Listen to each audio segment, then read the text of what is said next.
நாளின் தியானத்திற்கு சிறப்பாக தெரிவு செய்யப்பட்டிருக்கின்ற அருளுரை பகுதி அது எசாயாவின் புத்தகம் அதிகாரம் 8 18வது வசனம். எசாயாவின் புத்தகம் அதிகாரம் 8 வசனம் 18. இதோ நானும் கர்த்தர் எனக்கு கொடுத்த பிள்ளைகளும் சீயோன் பர்வதத்தில் வாசமாயிருக்கிற சேனைகளின் கர்த்தராலே இஸ்ரவேலின் அடையாளங்களாகவும் அற்புதங்களாகவும் இருக்கிறோம் என்பது. இறைவேண்டலில் செய்வோமாக. வாரம் தூய ஆவியானவரே, உங்கள் சுவாசிக்கிற எங்கள் பிள்ளைகளை நிரப்பும் அப்பா. அன்பெனும் தீயை அதனை பற்றி எரியப்படும் சுவாமி.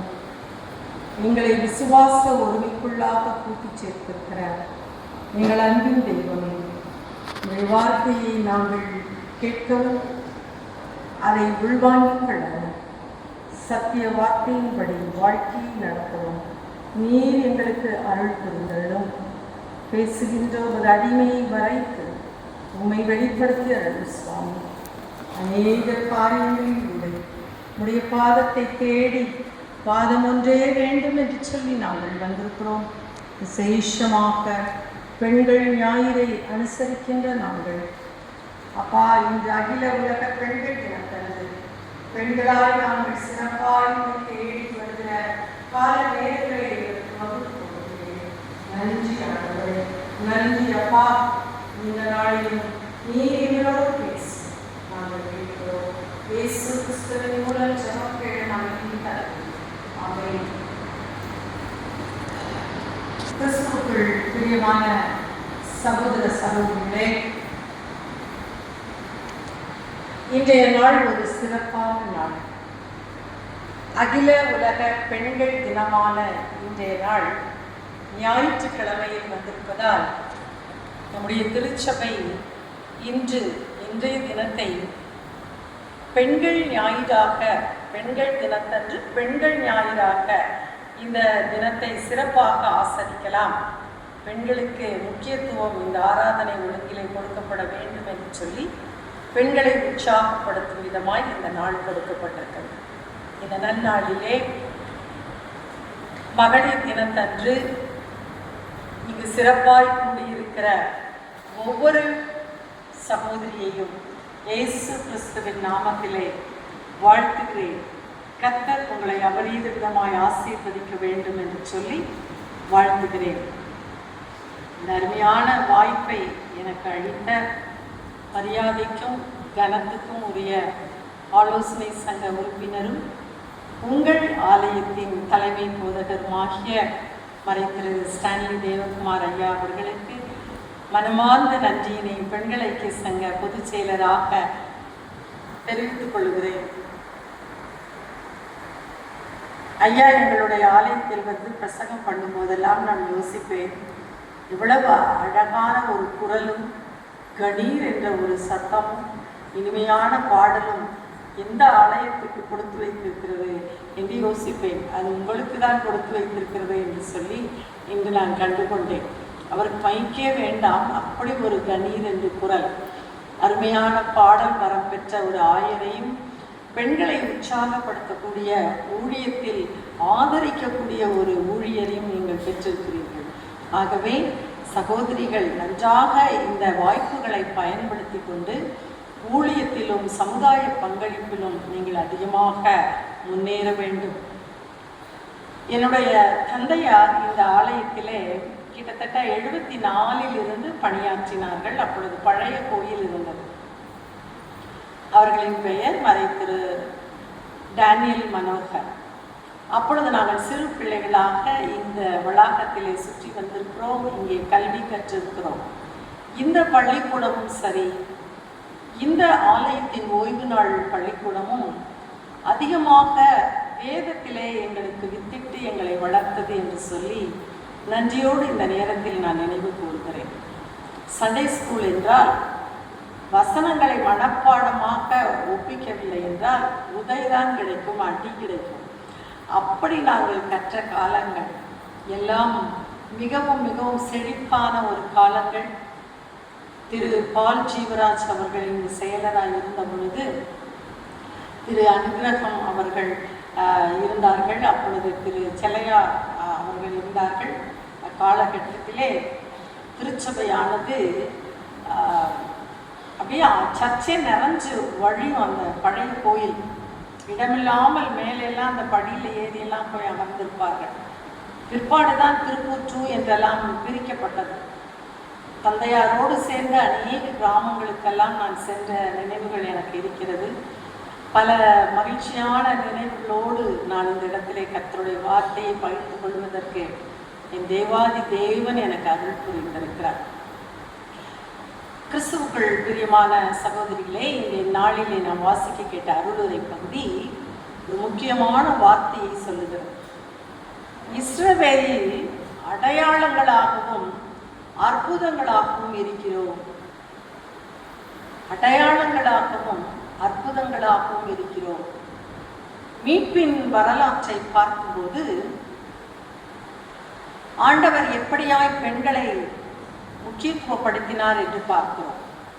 அதற்கு முன்பாக ஆரம்ப காலகட்டத்திலே படைப்பின் வரலாற்றிலே ஆதியாகமம் 1ஆம் அதிகாரம் 27ஆம் வசனம் இப்படியாக சொல்லுகிறது. மனிதனை தேவ சாயலிலே படைத்தார். அடுத்த வரி என்ன சொல்லுது?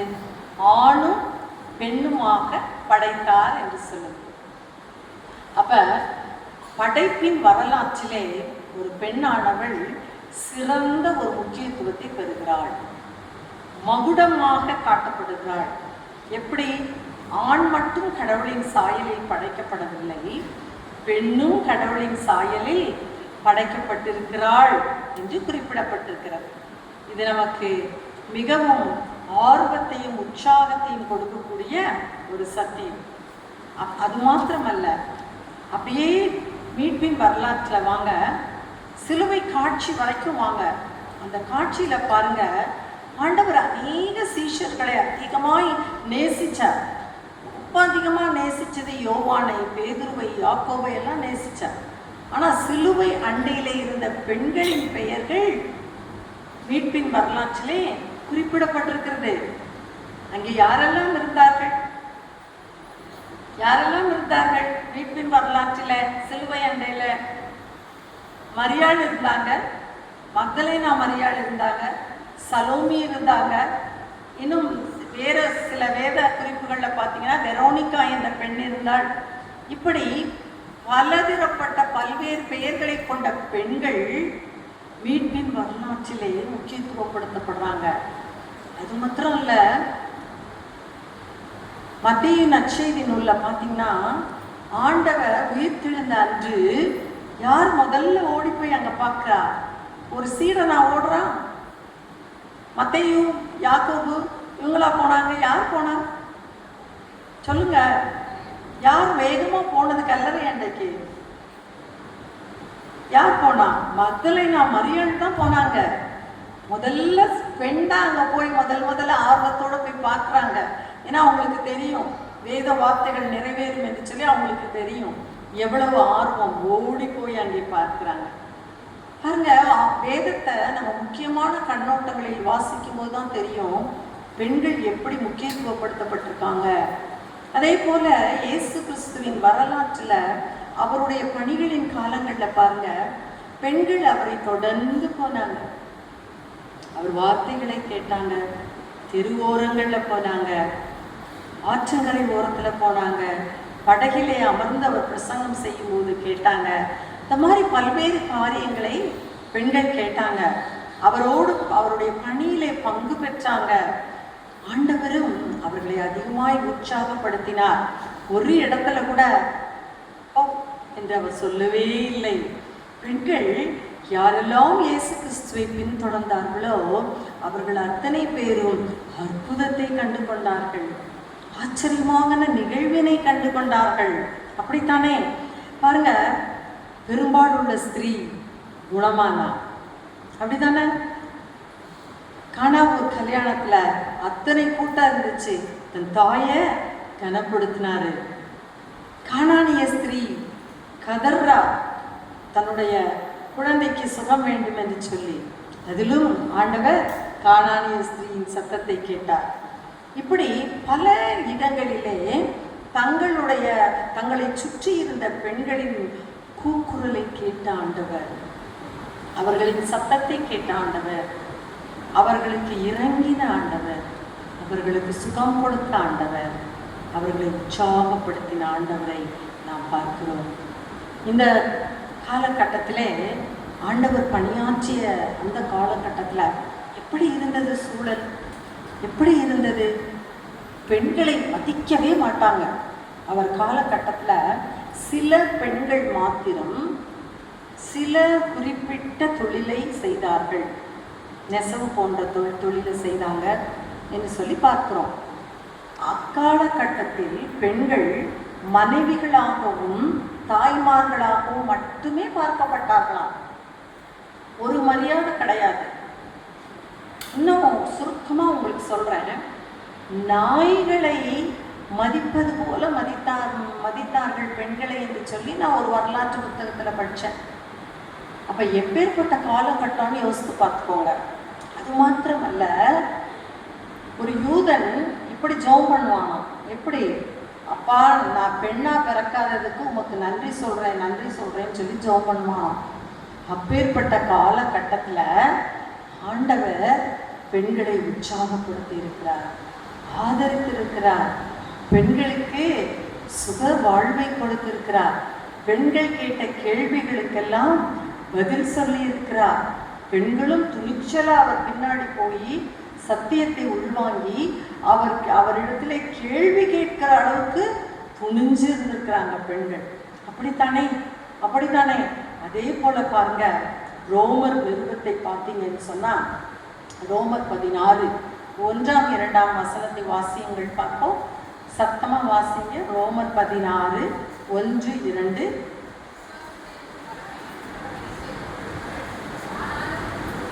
இல்லம்மா, ரோமர் 16மா.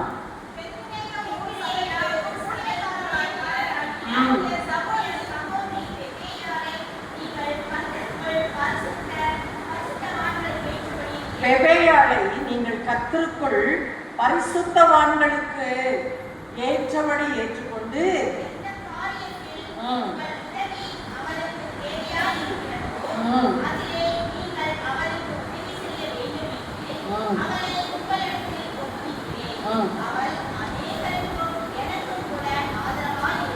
பார்த்தீங்களா? கடைசி வார்த்தையை பார்த்தீங்களா?